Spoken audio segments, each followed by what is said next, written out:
हरियाणा की जनता से जुड़ी बहुत बड़ी अपडेट आ गई है।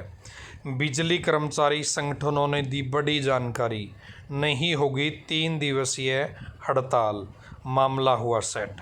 आप सभी को पता होगा हरियाणा में अभी 11 अगस्त से लेके 13 अगस्त के बीच में 3 दिवसीय बहुत बड़ी हड़ताल स्ट्राइक होने जा रही थी और बिजली कर्मचारी संगठन है वो इस हड़ताल का आह्वान कर रहे थे। बिजली कर्मचारियों के साथ लगभग हर वर्ग का संगठन जुड़ा हुआ था। तो दोस्तों वो हड़ताल अब नहीं होगी, वो हड़ताल रद्द हो गई है। क्यों रद्द हुई है, कैसे हुई है, कैसे मामला सेट हुआ है और अब ये हड़ताल कब होगी, यदि आप जानना चाहते हैं वीडियो को एंड तक देख लेना।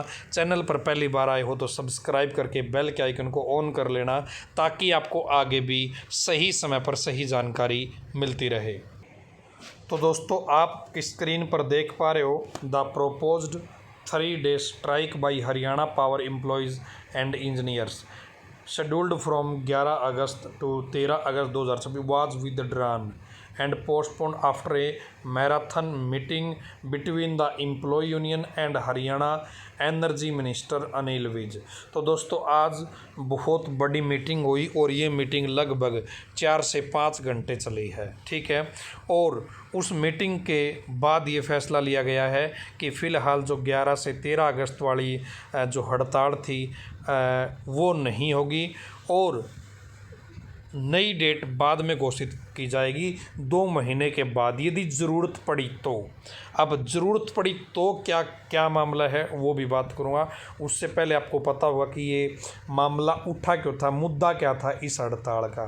तो मुद्दा ये था कि कर्मचारियों को ऐसा लग रहा था कि हरियाणा सरकार बैकडोर से बिजली विभाग के अंदर भी निजीकरण की एंट्री करवा रही है।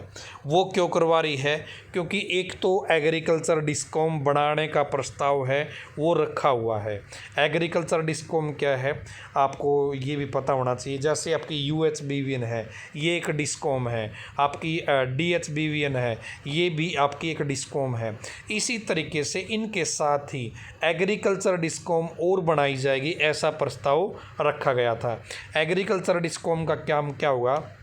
अभी दोस्तों जो कृषि से जुड़े बिजली की सारी चीज़ें हैं, कैसे व्यवस्था बढ़ानी है, वो सारा का सारा UHBVN और DHBVN संभाल रहा है। तो एग्रीकल्चर डिस्कॉम बन जाएगी तो कृषि से जुड़ा सारा का सारा जो व्यवस्था है, सिस्टम है, प्रणाली है, वो एग्रीकल्चर डिस्कॉम संभालेगी, ठीक है।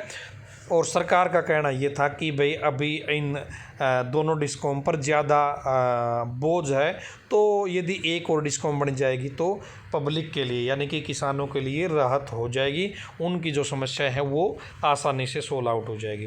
कर्मचारियों का ये कहना है कि यदि ऐसा होता है तो भविष्य में निजीकरण का रास्ता कहीं ना कहीं खुल जाएगा और सरकार हो सकता है फ्यूचर में इसको निजीकरण की तरफ लेके जाए।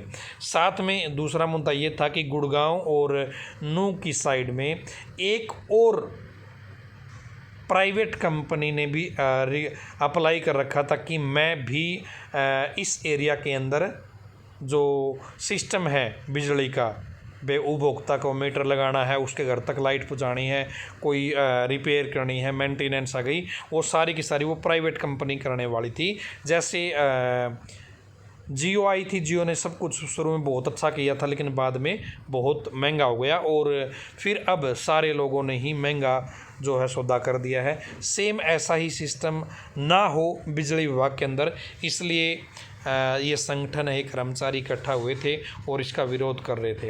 एक रिस्क अलाउंस है उसके ऊपर भी डिमांड थी। तो ये कुछ मुद्दे ऐसे थे जो वास्तव में गंभीर मुद्दे थे, तो इनको लेकर स्ट्राइक होनी थी। लेकिन 5 घंटे जो मीटिंग हुई आज, वार्तालाप हुई, उसके पॉजिटिव रिजल्ट देखने को मिले और बोला कि भाई सरकार ने हमारी कुछ मांगे मान ली है और कुछ के लिए 2 महीने का समय मांगा है। यदि 2 महीने के अंदर मांगे पूरी नहीं होती है तो बिजली कर्मचारी संगठन है, एम्प्लॉय है, यूनियन है, वो दोबारा से स्ट्राइक का आह्वान कर देगी और स्ट्राइक की डेट घोषित कर देगी। तो आज का मामला इस तरीके से हुआ है। देखो यहाँ पे एग्री डिस्कॉम है, ठीक है, पैरेलल लाइसेंसिंग है, स्मार्ट मीटर है, तो ये वाले मुद्दे हैं। तो ये वाले मुद्दे हैं, ये आज दोस्तों आपके कहीं ना कहीं कुछ सॉर्ट आउट हुए हैं और कुछ आपके 2 महीने के लिए टाइम मांग लिया गया है। तो फिलहाल जो हड़ताल होनी थी 3 दिवसीय, वो हड़ताल नहीं होगी। ये थी आपके लिए अपडेट। दोस्तों चैनल को सब्सक्राइब कर लीजिएगा, सही समय पर सही जानकारी देता रहूँगा। वीडियो लाइक कीजिएगा और अपने दोस्तों के साथ, परिवार वालों के साथ, गाँव के ग्रुप में, कॉलेज ग्रुप में शेयर जरूर कीजिएगा। राम राम।